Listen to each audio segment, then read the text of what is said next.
À moins que votre nom ne soit Ricky Steamboat, à un moment donné de votre carrière de catcheur, vous devez changer d'alignement sur l'échelle heel babyface. Et si ce changement consiste à passer de méchant à héros, cela crée généralement plus d'opportunités pour gagner de l'argent grâce aux produits dérivés. Mais faire l'inverse, devenir un heel, peut être tout aussi amusant car cela permet aux catcheurs de s'éclater pendant ce processus. Mais quels sont les meilleurs exemples de ce genre de transformation dans l'histoire du catch? C'est exactement ce que nous allons explorer aujourd'hui. Alors rejoignez-moi pour plonger dans les plus grandes trahisons et heel turns de l'histoire du catch. Oh my God!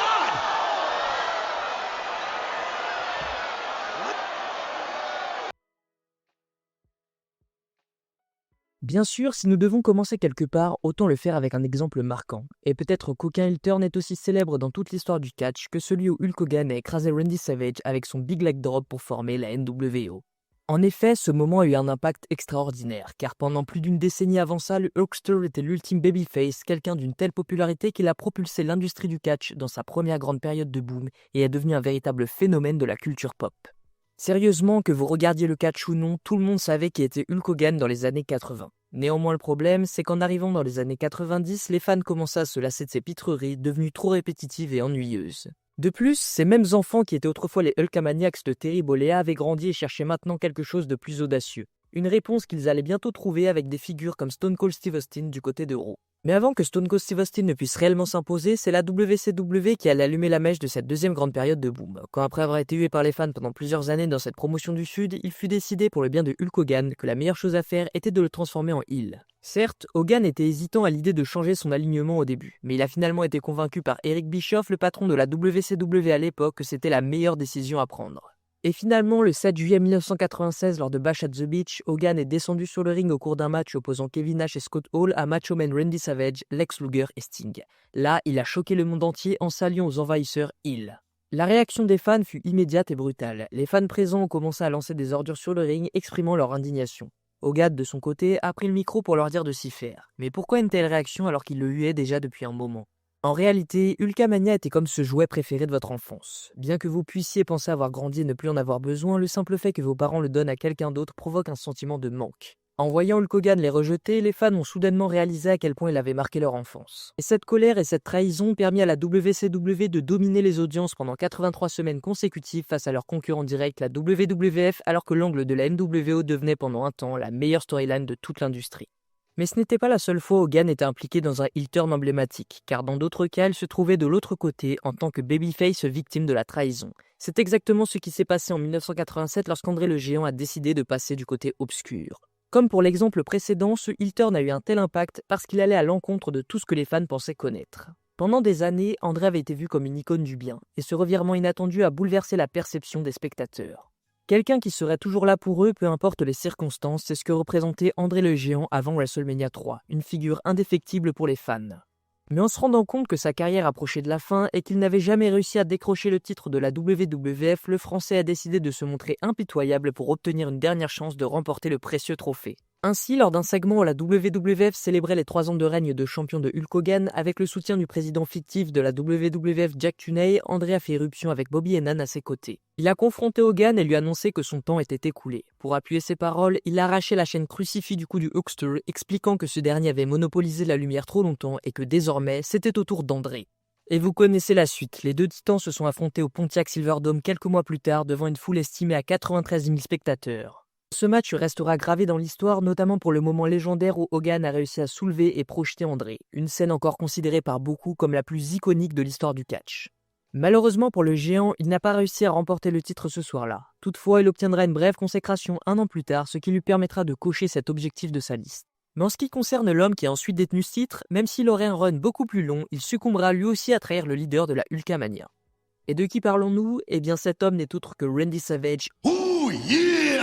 En effet, après que le titre de la WWF ait été rendu vacant à la suite de la controverse entourant la victoire d'André le Géant lors de Main Event du 5 février 1988, un nouveau champion devait être couronné lors d'un tournoi organisé en une nuit à WrestleMania 4. C'est lors de cet événement que le Macho Man est finalement monté au sommet en remportant le championnat pour lui-même. Mais même en devenant la supposée nouvelle star de la compagnie, Savage s'est vite rendu compte qu'il restait dans l'ombre du Hulkster. Car pendant l'année suivante, il n'a pas eu droit à un seul main event en pay-per-view, étant souvent relégué au rôle de partenaire de Hulk Hogan. Cela a naturellement généré une frustration croissante chez lui, frustration qui a atteint son paroxysme lorsqu'il a commencé à croire que Hogan avait des vues sur sa femme, Elizabeth.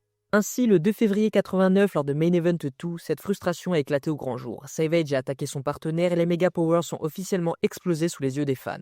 Et avec ce duo désormais en conflit, il était évident que leur affrontement devait avoir lieu à WrestleMania 5 le mois suivant. Tellement réussi furent ce combat et l'histoire des Mega Powers autour de celui-ci qu'il est encore aujourd'hui considéré comme l'une des plus belles créations de l'histoire du catch.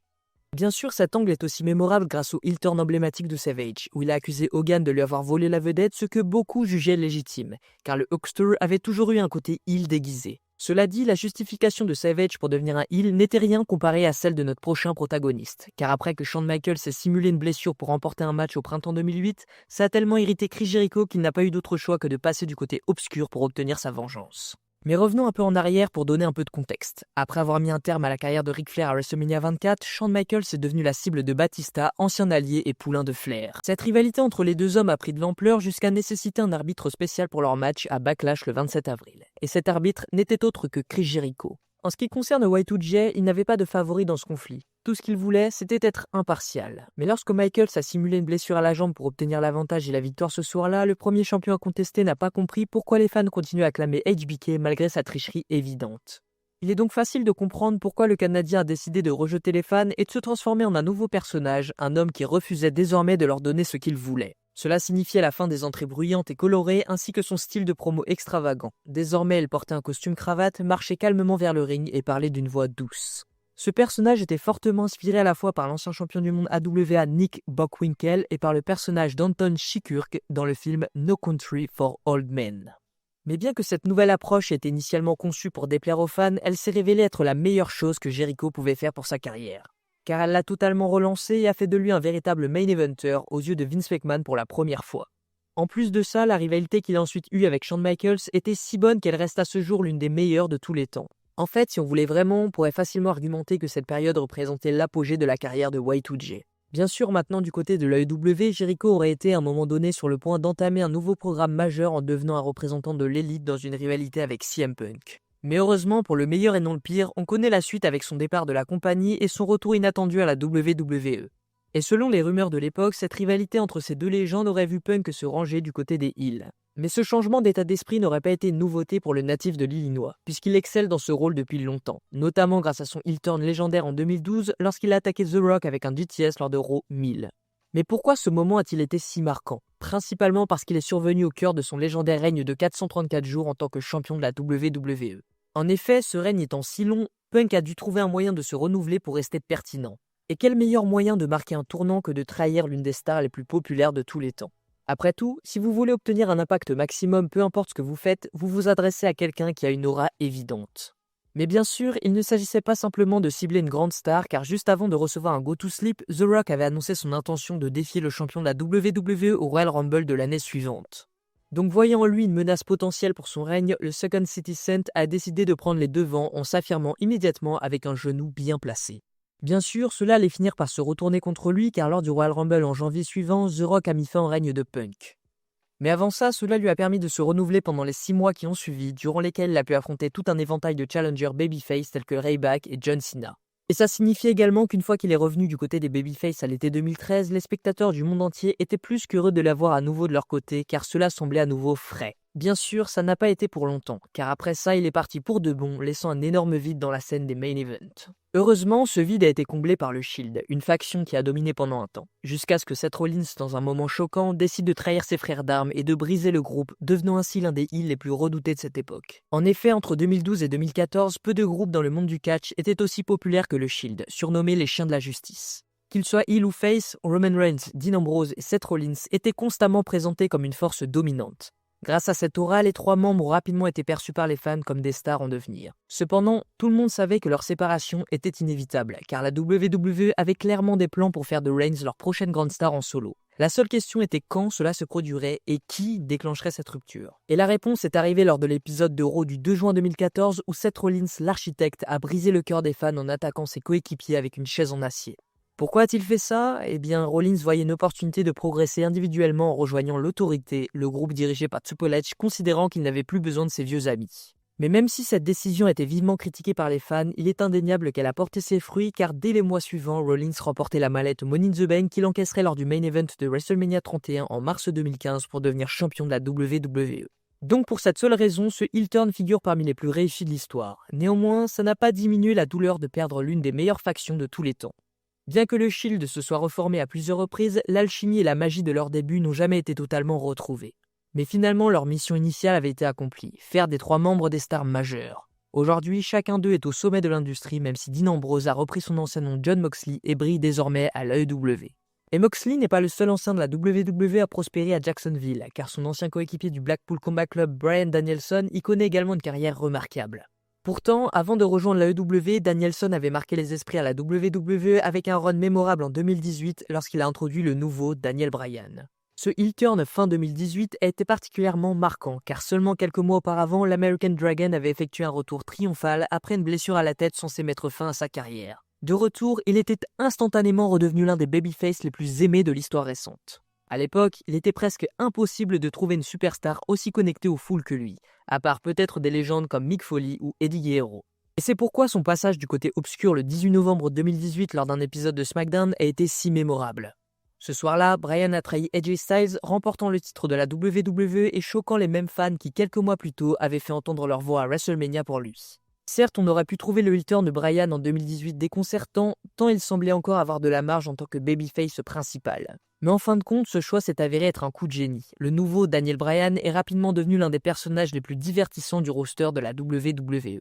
Que ce soit en critiquant les fans pour leur consommation de viande, en livrant un match de rêve contre Brock Lesnar ou en introduisant un titre WWE personnalisé en chanvre, cette incarnation heel du champion a marqué les esprits. Elle a même permis à Bryan de retourner l'histoire en sa faveur car au lieu de rejouer son rôle de héros conquérant de WrestleMania 30, Bryan est devenu en 2019 l'obstacle majeur à surmonter pour Kofi Kingston et son incroyable Kofi Mania. Donc sa défaite contre Kingston lors de WrestleMania 35 a donné naissance à un moment si iconique qu'il sera sans doute gravé dans les mémoires des fans pendant des décennies. Néanmoins, en parlant de moments marquants, rares sont ceux qui rivalisent avec le heel turn de Larry Zbyszko sur Bruno Sammartino en 1980. Ce moment reste gravé dans les annales pour une raison bien précise. Larry était dans la réalité comme à l'écran l'élève de Bruno depuis le début des années 1970. Sammartino l'avait pris sous son aile, l'aidant à gravir les échelons de la WWF tout au long de cette décennie. Mais en 1979, Larry, désireux de prouver qu'il pouvait devenir le numéro 1, a défié son mentor dans un match amical. Bien sûr, Bruno, en tant que champion prêt à affronter n'importe qui, a accepté sans hésitation. Cependant, lors de leur affrontement du 22 janvier 1980, frustré de ne pas pouvoir vaincre son ancien maître, Larry a choqué le monde en attaquant Bruno avec une chaise en bois. Dans une époque où le kayfabe était encore strictement respecté, cette attaque a généré une réaction nucléaire de la part des fans, certains croyant encore à la réalité de ce qu'ils voyaient. Mais en coulisses, Bruno et Larry restaient de bons amis. Ça n'a pas empêché Sammartino de rendre Larry fort aux yeux du public tout au long de leur rivalité, bien que Larry n'ait jamais réussi à le battre. Ce heel turn a culminé le 9 août 1980 lorsque plus de 36 000 fans se sont rassemblés au Shea Stadium pour voir les deux hommes s'affronter dans un violent match en cage. Ce match a non seulement consolidé Larry en tant que heel majeur, mais l'a également permis à Bruno de rester une figure centrale de la promotion, même s'il avait déjà perdu son titre de la WWF au profit de Bob Backlund. Et peut-être que cette popularité intacte de Sammartino a laissé une certaine rancune à Backlund, alimentant son propre désir de prouver qu'il méritait sa place en tant que champion. Car des années après son premier règne en tant que champion de la WWF, Bob Backlund a prouvé qu'il n'avait rien oublié de son passé. Et en 1994, il a finalement craqué lorsqu'il est revenu pour montrer à la nouvelle génération comment les choses devaient être faites, tout en se sentant méprisé par Bret Hart, du moins c'est ce qu'il croyait. En effet, c'est pendant l'ère de la nouvelle génération que l'ancien champion de la WWF, Bob Backlund, a fait son retour à New York, découvrant un paysage bien différent de celui qu'il avait connu. Et cela parce qu'il n'était plus le maître technique respecté de tous ses pairs. Non, cette place avait désormais été prise par le Hitman. Furieux à l'idée d'avoir été éclipsé et en colère contre le manque d'honneur perçu chez cette nouvelle génération, Backlund s'est retourné contre les fans, devenant ainsi plus intéressant qu'il ne l'avait jamais été auparavant. Certes, il avait été une grande attraction pour les années 80, mais cela reposait surtout sur ses matchs. Quant à ses talents de promo, il avait toujours été fade, ce qui rendait d'autant plus surprenant qu'il puisse incarner un personnage aussi captivant que Mr. Backlund. Ce personnage se résumait essentiellement à une sorte de vieil excentrique, criant à qui voulait l'entendre que c'était mieux avant et prêchant constamment les anciennes façons de faire. Évidemment, cela l'a amené à défier Bret Hart à plusieurs reprises en 1994 et 1995. Et c'est lors de l'un de ces affrontements, avec un petit coup de pouce de Owen Hart et une serviette blanche abandonnée, qu'il a réussi à battre le Hitman pour devenir champion de la WWF une deuxième fois. Certes, ce règne fut de courte durée car 3 jours plus tard, il perdait le titre face à Diesel en 8 secondes lors d'un house show au Madison Square Garden. Mais même si cela fut bref, le simple fait qu'on lui ait redonné l'opportunité de porter la ceinture prouvait à quel point le personnage de Mr. Backlund avait été un succès et combien il avait ajouté de la longévité à une carrière déjà légendaire. Cela dit, cela semble bien peu comparé à la longévité qu'un heel turn peut offrir, comme le démontre notre dernier sujet d'aujourd'hui. Revenons à l'époque actuelle. Malgré des difficultés à s'imposer de manière significative en tant que gentil garçon, fils modèle de Rey Mysterio, Dominic Mysterio a tout changé lorsqu'il a tourné le dos à son père pour rejoindre le Judgment Day. En faisant cela, il a libéré quelque chose en lui qui l'a instantanément transformé en star. En effet, une partie de cette transformation tient au fait qu'il s'est approprié la plaisanterie autour de son statut d'enfant gâté. À tel point qu'après avoir adopté ce nouveau côté sombre, cet aspect de sa personnalité est devenu l'une des choses que les fans adorent le plus chez lui. Et comment ne pas être conquis? Le voir passer une nuit en prison pour ensuite agir comme s'il avait traversé les pires épreuves de la vie est tellement divertissant qu'il en devient presque difficile de le huer. Ajoutez à cela sa relation ambiguë avec Mamie Rhea Ripley, qui est l'un des éléments les plus captivants de Monday Night Raw depuis des années, et il est presque étonnant qu'il ne soit pas encore redevenu babyface. Cela arrivera sûrement un jour, car comme tous les meilleurs heels, sa forme finale sera d'être acclamé comme un favori du public. Mais avant que cela n'arrive, il peut se rassurer en sachant qu'il a accompli parfaitement sa mission, le hit qu'il génère chaque semaine est généralement monumental. Et pourtant, même ce rôle semblait connaître une nouvelle évolution récemment lorsqu'il a trahi Rhea Ripley, sa célèbre Mamie, au profit de Liv Morgan. Ce revirement inattendu a choqué les fans, mais a également confirmé une chose, Dominic maîtrise l'art de surprendre et de garder son personnage pertinent.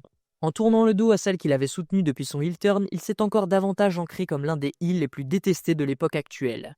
Et cette alliance avec Liv Morgan ouvre de nouvelles perspectives intrigantes, prouvant une fois de plus qu'il n'hésite pas à naviguer entre alliance et trahison pour servir ses intérêts. Quel exploit pour quelqu'un qui, il y a encore un an, semblait être une cause perdue, prêt à rejoindre la liste des échecs des stars de seconde génération comme Eric Watts ou David Flair. Cela prouve bien à quel point un heel turn peut être efficace. En effet, comme nous l'avons vu aujourd'hui avec tous les exemples abordés, si vous avez besoin de rafraîchir votre personnage, vous n'avez pas besoin de créer un nouveau set de mouvements ou même de trouver une nouvelle musique d'entrée.